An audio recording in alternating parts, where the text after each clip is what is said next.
الدین الخالص۔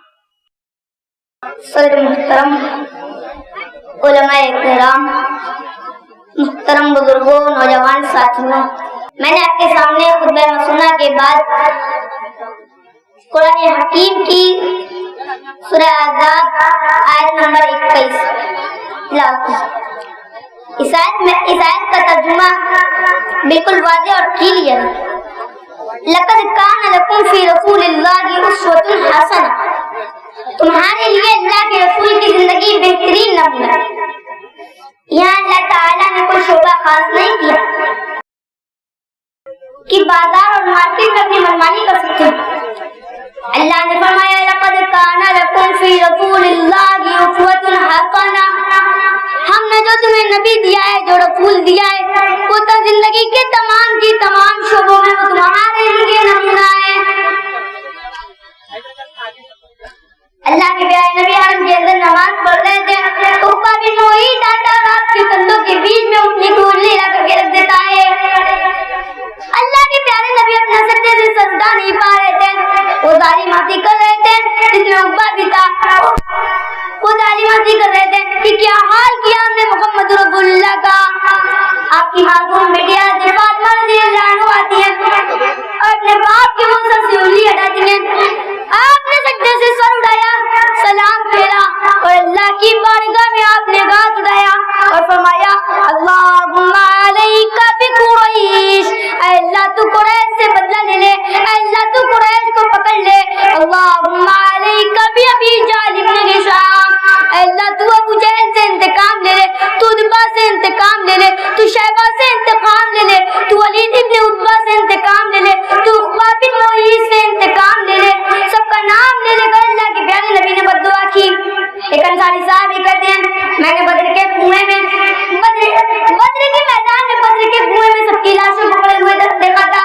یہ نبی کی بد دعا تھی اور یہ بد دعا حرم کے اندر کی گئی تھی۔ اللہ تعالیٰ اپنے نبی کی بد دعا کو کیسے غالب کر دیتا۔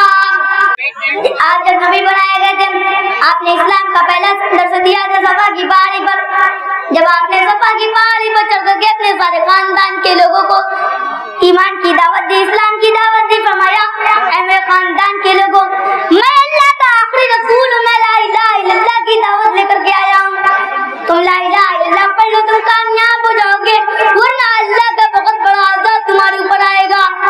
انقذوا انفسکم من النار، اے میرے خاندان کے لوگوں، تم سب اپنے آپ کو جہنم کی آگ سے بچا لو، تم سب توحید پر آ جاؤ، تم سب اسلام کی چھایا میں آ جاؤ، میں اسی اسلام کی تمہیں دعوت دیتا ہوں۔ پھر آپ نے حضرت فاطمہ سے کہا اے فاطمہ سلیلی من مالی ما شئتی، تجھے میرے مال میں سے جو چاہیے تو لے لے، لیکن لا اغنی عنک من اللہ شیئا۔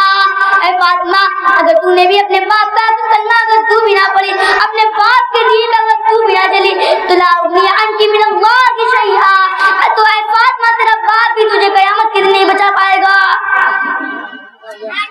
اللہ کے رسول کو مکہ کے اندر کتنا ستایا گیا۔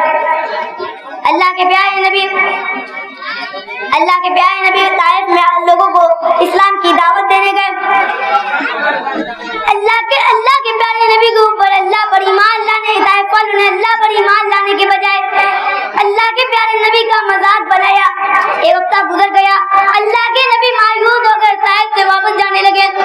سرداروں کو پتہ چلا کہ محمد واپس جا رہے ہیں، انہوں نے محلے کے گنڈوں کو بلایا، بدماشوں کو بلایا، کرمنل لوگوں کو بلایا اور کہا تمہیں پیسہ دیں گے، تم ایک کام کرو، تم محمد کے اوپر پتھر برساؤ۔ اللہ اللہ، وہ نبی جو رحمت کائنات بن کر کے آیا ہے، وہ نبی جو انسانیت کے درد کو دور کرنے کے لیے آیا ہے، آج اس نبی کے اوپر تاج سے پتھر برسائے جا رہے ہیں اور دونوں طرف سے وہ محلے کے بدماش گنڈے اللہ کے پیارے نبی کے اوپر پتھر برسا رہے ہیں۔ اللہ کے نبی کے اوپر پتھر برس برس کر کے خون رس کر کے آپ کے جوتوں میں جم رہے ہیں۔ اللہ کے پیارے نبی اپنے ہوش و آواز سے بیگانہ ہو گئے۔ جب آپ کو ہوش آیا تو آپ 3 کلومیٹر کلمہ سالم نام کے مقام پر آپ کو ہوش آیا۔ میرے نبی کو پاگل بھی کہا گیا، میرے نبی کو مجنون بھی کہا گیا، میرے نبی کو دیوانہ بھی کہا گیا، میرے نبی کو شاعر بھی کہا گیا۔ اللہ کہہ رہا ہے تم میرے نبی کو شاعر کہتے ہو، تم میرے نبی کو مجنون اور پاگل کہتے ہو، تم میرے نبی کو دیوانہ کہتے ہو۔ میرا نبی نہ تو دیوانہ ہے، میرا نبی نہ تو مجنون ہے، میرا نبی نہ تو پاگل ہے، نبی تو اللہ کی طرف سے نازل ہونے والی کتاب پڑھ کر کے تمہیں سناتا ہے، وہ تو تمہیں قرآن پڑھ کر کے سنایا کرتا ہے۔ آخر میں اللہ رب العالمین سے دعا کرتے بات اللہ تمہیں کرم سننے زیادہ کرنے کی توفیق فرمائے۔